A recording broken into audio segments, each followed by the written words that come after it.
Thank you for joining me on another episode of the Corporate Cowboys podcast. This is Alex, your host, yours truly. Today's proof of life is Wednesday, February 15, the day after St. Valentine's Day. I hope you had a nice one. It was warm or cold, whatever your preference, right?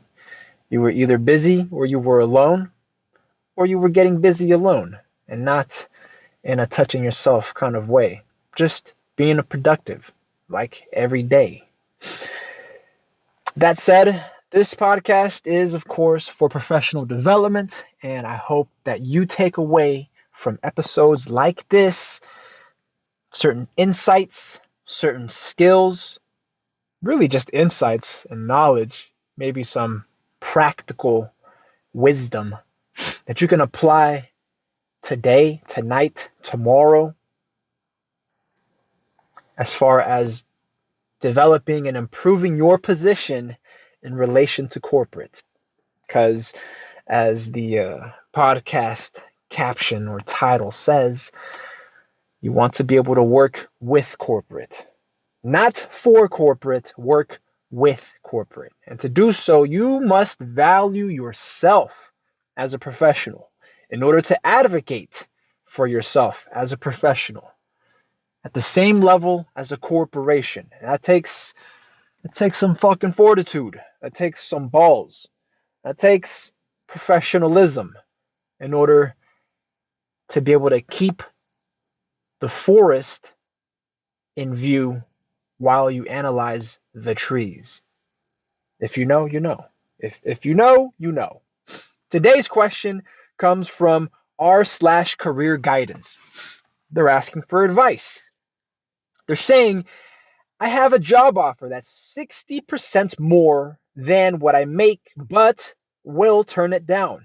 Should I inform or negotiate with my current employer? Question mark. If you find yourself in a similar position and you believe it to be a predicament, maybe you find yourself facing a dilemma. You or an associate are in similar straits, similar circumstances, like the one that's been prompted for us today. Go ahead, reach out to us. Something personalized.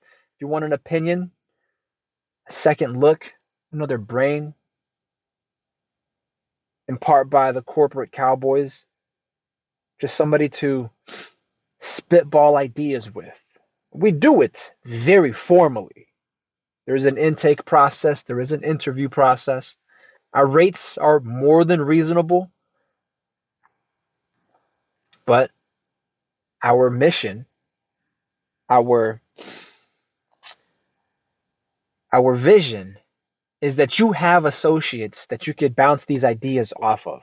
Folks who've had experience either handling this or folks that have had experience strategizing for it with their own associates in their own circles who have had experiences doing this also.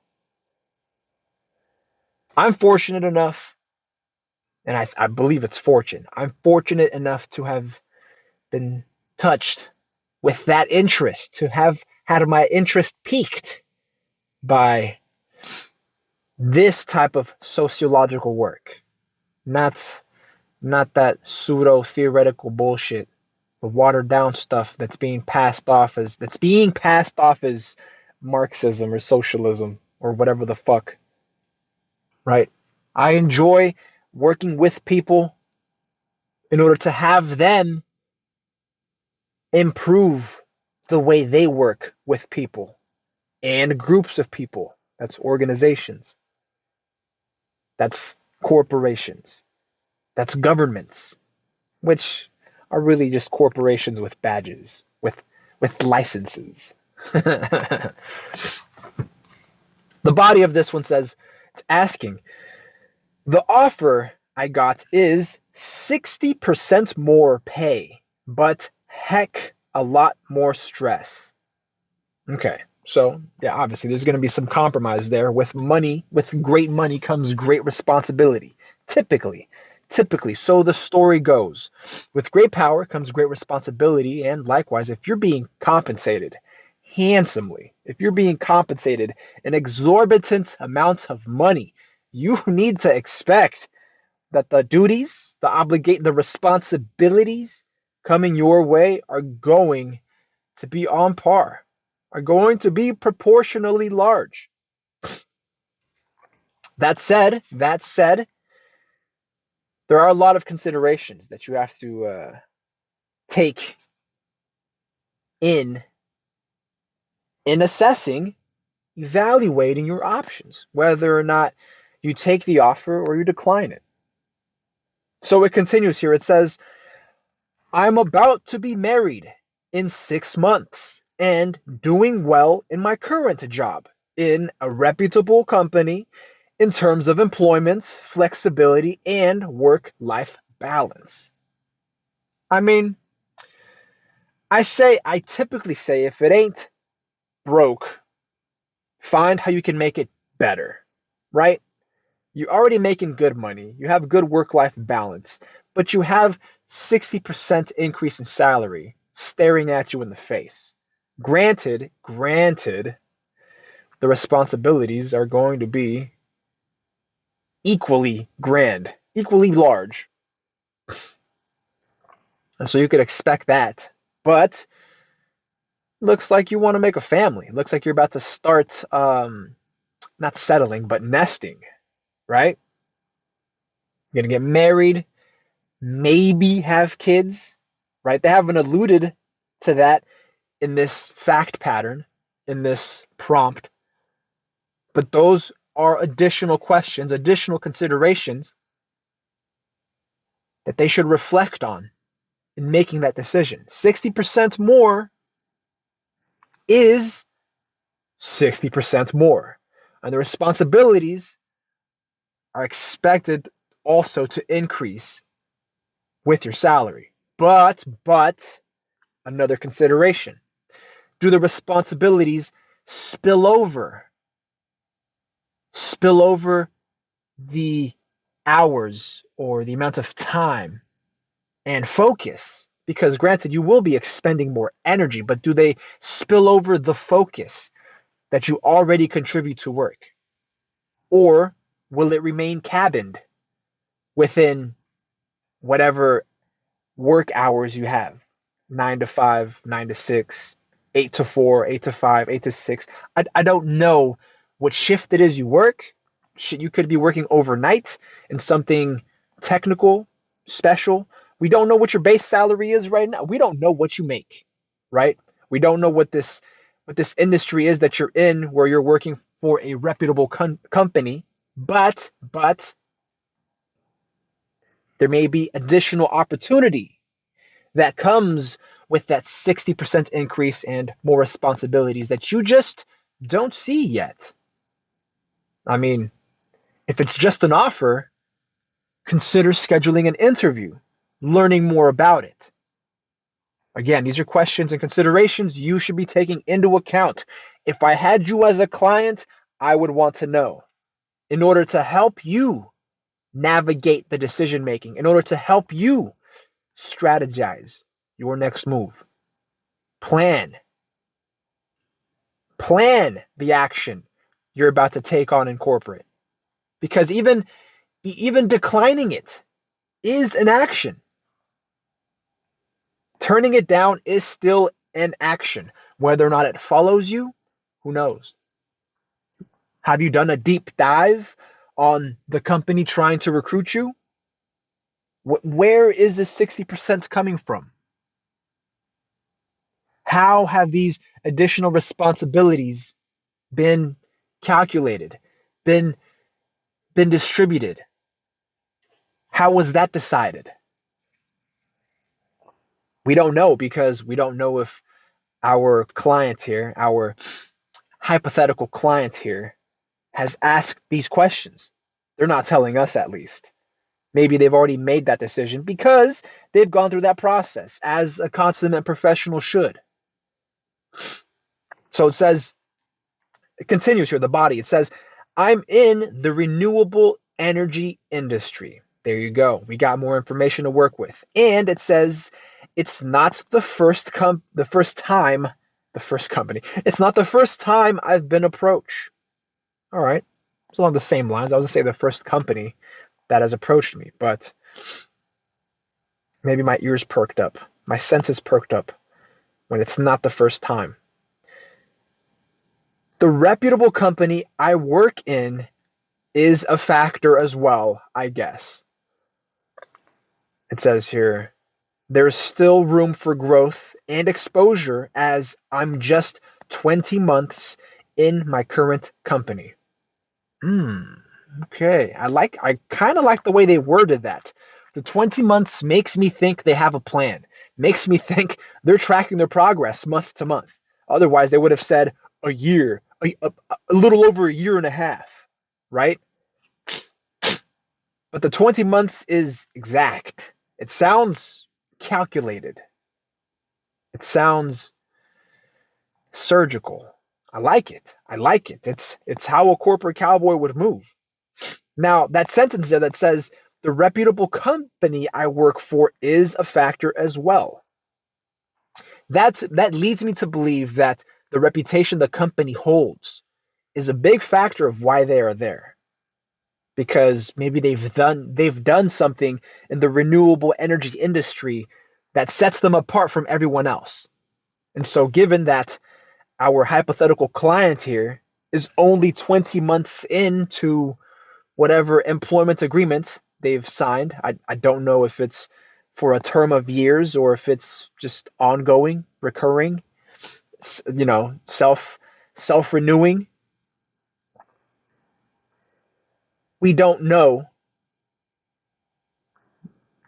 the degree of future opportunities that are there. I mean, renewable energy is, it's somewhat old, somewhat studied, but now it's beginning to become more and more cost efficient. So there's financing available, there's expansion happening, there's new projects, more diversified groups coming into the scene. So that reputation does count for something. And if in the future they should choose to leave, I would imagine that our hypothetical client wants the name of a reputable company, or, God forbid, a once reputable company that they used to work for, in order to use as a form of leverage when it comes time to apply or to jump ship or to transfer somewhere, laterally or diagonally. We don't know, right?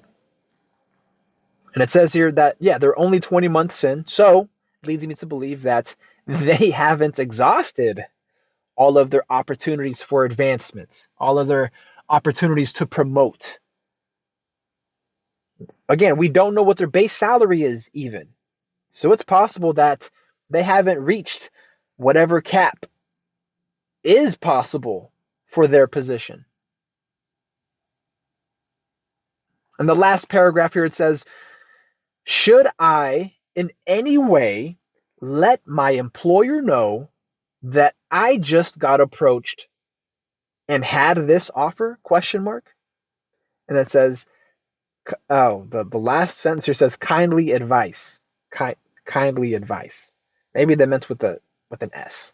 Kindly advise. Or a Z. Advise somebody. Kindly advise. Well, I'll go ahead and disclaim my opinion. I'm a lowly corporate cowboy. I'm entry level forever, as everyone is. You could you could be demoted, you could be terminated, career-wise and personally, one day to the next. Everyone is entry level forever. Business is war. The sooner you recognize you were born into a corporate war, the sooner you can play the game. The sooner you recognize you're playing this game of life, the sooner you can start playing for keeps and fighting for what's yours. This is a corporate war. But again, you want to fight not with people, maybe not fight for people. You want to work, right? Because again, we're not talking in terms of direct physical violence. No, no, no. That's a last resort. In a corporate Cowboys briefcase, a last resort. I mean, if you weren't corporate, if you were on the street, maybe a first option. But no, a last resort, always. Always. You want to learn to work with people. As a professional, learn to work with entities, with firms, with organizations, with governments, depending on what level it is you seek to attain. Should you let your current employer know? Why not? Why not? You have the offer. Now, before you jump off the edge and tell your employer, hey, I'm looking pretty valuable out here on the market. Folks want my head for 60%. Before you go doing all that, spouting off at the mouth that you got more money being offered to you, definitely bring up the fact that you like where you are now, that you appreciate the work you're doing, and that you look forward to opportunities available in the future. At the same time, you let them know that you were approached with an offer. You're not so much threatening to leave as you are shaking the tree. You're not so much rocking the boat as you are just keeping them on their toes. So, of course, you want to let them know what they have at home, the talent they currently have, the talent that others apparently want working with them. You are the professional. You are valuable. I mean, if you were in a union, you would be worth shit because they could let you go and just get another. You're going to say, union protection, union this, union that. Nah, nah. You would get paid what? Union minimum or whatever the fuck? When you learn to negotiate for yourself, you don't even have to pay dues. People pay you. You're the professional. But my people perish for a lack of knowledge. My people perish for a lack of education. And I'm not talking about public institutions. Nah. I mean, it should be public knowledge, but it definitely is not instituted. Nah, nah, nah, nah, nah. Folks leave institutions in today's day and age institutionalized and don't know how to value themselves, don't know how to negotiate to their worth, and do so in a courteous, professional manner. There is always a way to get more money in-house in the company that you are currently. But you've got to ask yourself whether or not the 60% with the added responsibilities really is what they're offering, or is it something else? Is it another company culture, another mission, another vision, something different you can align with, or not? It's possible that it isn't at all. That the extra money with the extra responsibilities are absolutely not worth it. But you've got to go through the interview process to really figure that out. You've got to know exactly what the offer entails, who is making the offer, and for what. For what reason? Why? Why you? Why you? Let's take a look at some of these comments. I'll go ahead and read some of the comments, the top ones at least, the ones that have been upvoted the most. And just as a social researcher, I do like reading the top comments because typically they tend to be the most, it sounds like I'm generalizing, but they tend to be the most sound, the most logical, right? If folks agree with them the most and so they're the most upvoted, maybe because they have an air of wisdom to them. And this first comment reads, if you do try to leverage the offer, make sure you're willing to make the jump. Mm, yeah, yeah, I'm going to agree with that. I'm going to agree with that only because it implies that you're making a decision to leverage the offer. And by leveraging it, it implies that you've got some, I know I'm getting metaphorical here, but you've got some purchase with them. Is that you've found a weak spot to exploit because the other company's offer of 60% more was to such a degree, it was sold on you to such a degree that you now have something that you can use for leverage and get some purchase on the current company that you're with now. Use it as a as a pry bar, if you will. That's what the leverage is for, right? But in order to use the pry bar, you need something to stick it into, some type of little ledge, something to catch hold with. That's having purchase on something, right? Before you flex it upward, before you pry it upward, or in whatever direction you want it to, right? But you need to have that information on hand in order to act on it effectively. The same comment says, I know someone who did that and bluffed and didn't make the jump when our company balked.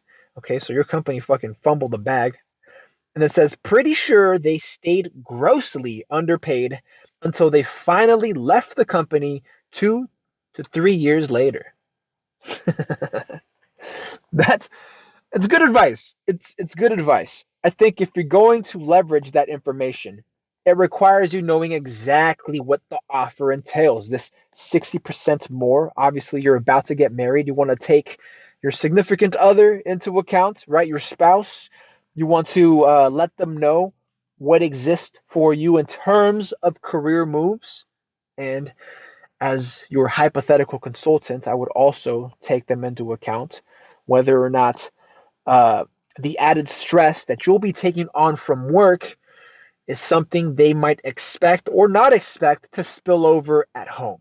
Again, this requires you to do your homework, to do your due diligence as a professional and find out whether or not these added responsibilities, if they really are a 60% increase in responsibility along with your 60% increase in salary, and if not, whether or not, and whether or not that compromise is worth it, right? Because if you're working the same hours, you're just working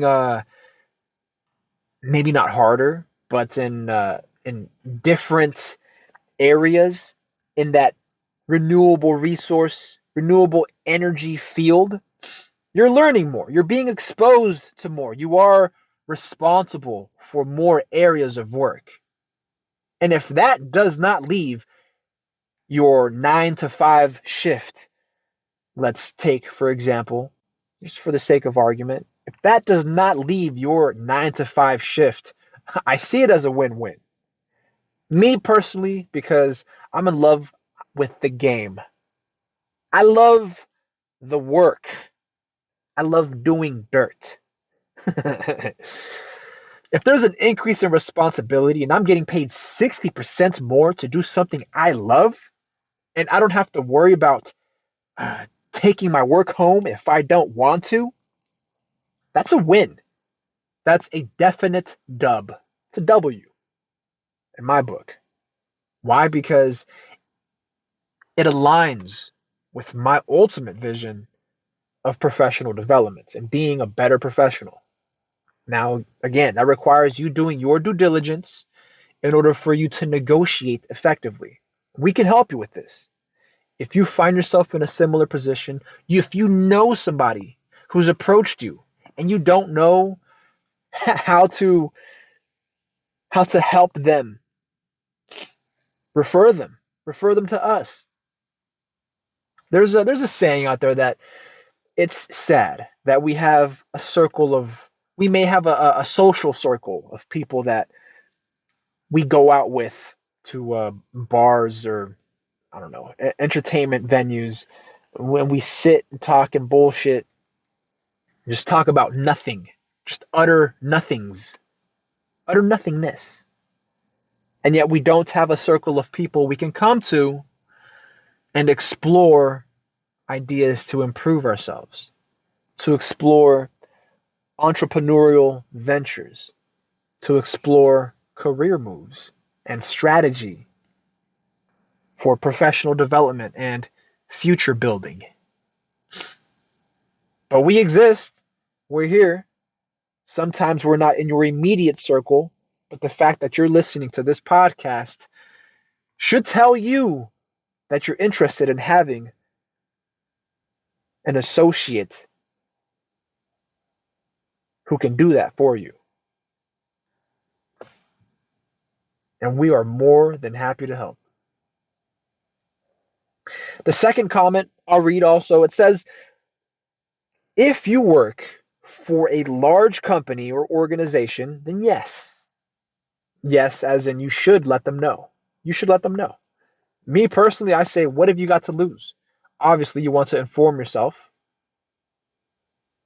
Let the company know after you've interviewed with them and gotten the information that you need. Because if we're looking out for anyone, we're looking out for our professional development. We're looking out for ourselves. We're looking out for number one. Because everyone is entry level forever.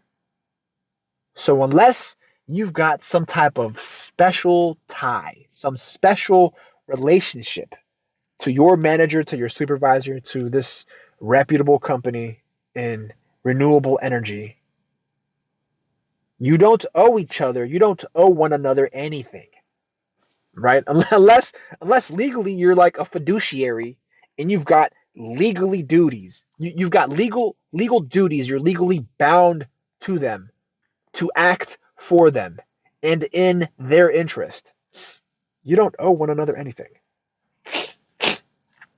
So you go find out what this company that's offering you 60% really wants from you and why they want you, and then approach the company you're with now. Let them know, hey, they're trying to headhunt me over here.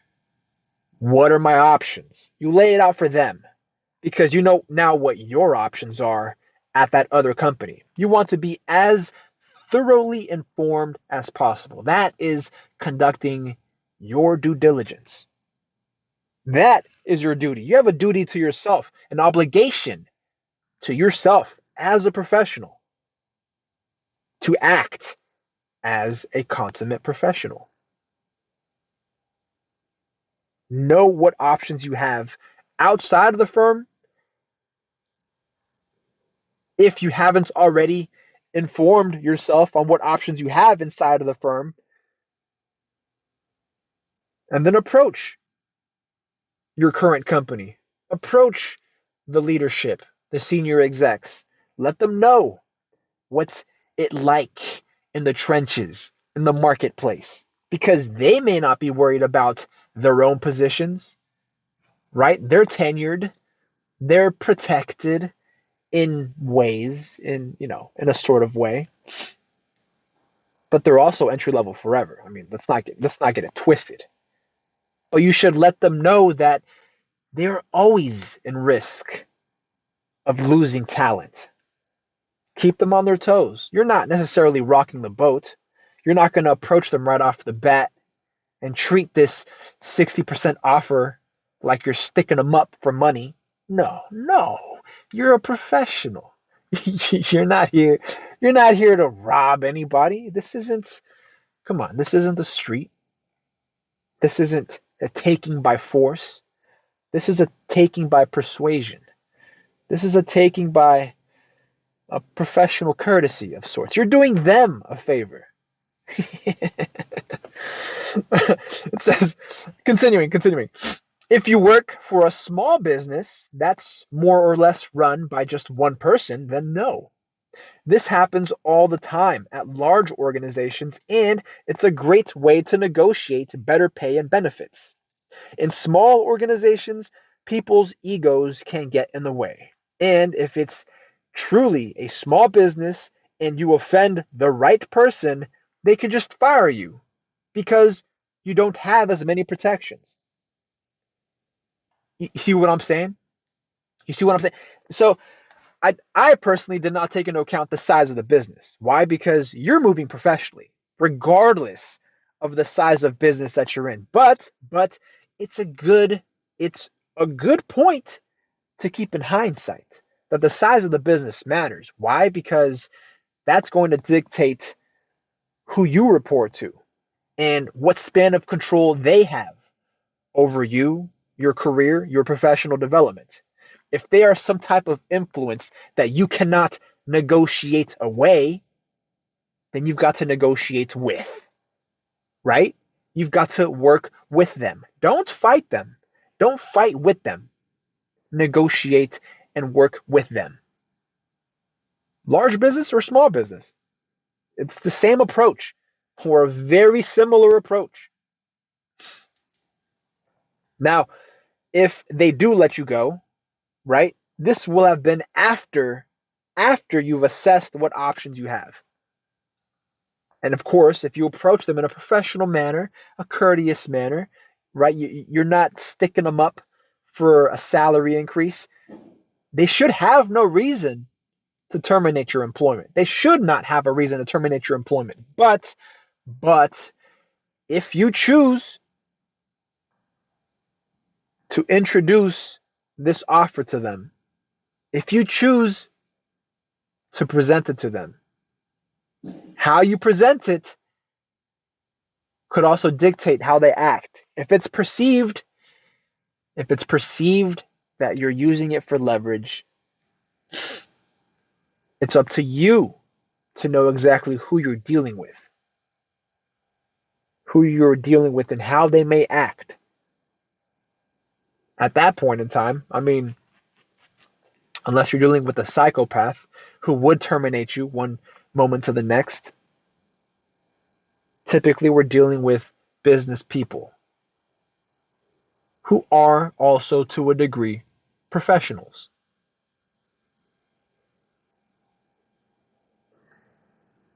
So be mindful of that. Let me just finish off this comment. It says, if you are regularly getting offers for double digits percentage more in pay, then you are being severely underpaid at your current job and honestly taken advantage of. It might be worthwhile to freshen up your resume and intentionally look for a new position so you can find something with the work-life balance you want, where you will be paid fairly and probably have access to better benefits like PTO, better health and dental, etc., etc. It trails off and it ends there. That to me is, I think, a first point, right? If you are not constantly looking, and if you've gotten more than one offer in the past, to me is a telltale sign that you could get more money for what you're doing, right? It could also mean that you're getting paid adequately because you have 60% less responsibilities. Again, that all depends on the situation you are in now and how you best qualify and quantify your circumstances. Before making a move, you need to do your due diligence as a professional. You owe it to yourself. This is your professional obligation, your professional duty, and looking out for your professional development in order to improve and better your lot in life and better business around you. It starts with you. You want to know more about what this offer consists of? Go interview. It can be informational. Obviously, that requires knowing how to conduct an interview. An interview is also two-way. It goes two ways. That's higher level consultancy. If you're interested, reach out to us. Find us on Instagram. That's at Corporate Cowboys with a Z. On Patreon, that's the Corporate Cowboys podcast. There are multiple tiers. Some are Q&A, some are exclusive. And we're on Rumble also. Rumble and YouTube. So you can't miss it. You can't miss us. Because we rarely miss. If ever. Can't say never, right? Because we've been in the trenches. And you end up in the trenches being born into it. Like everyone is. Entry level forever. What can you say? Have a blessed one. I will catch you on the next one. Take care.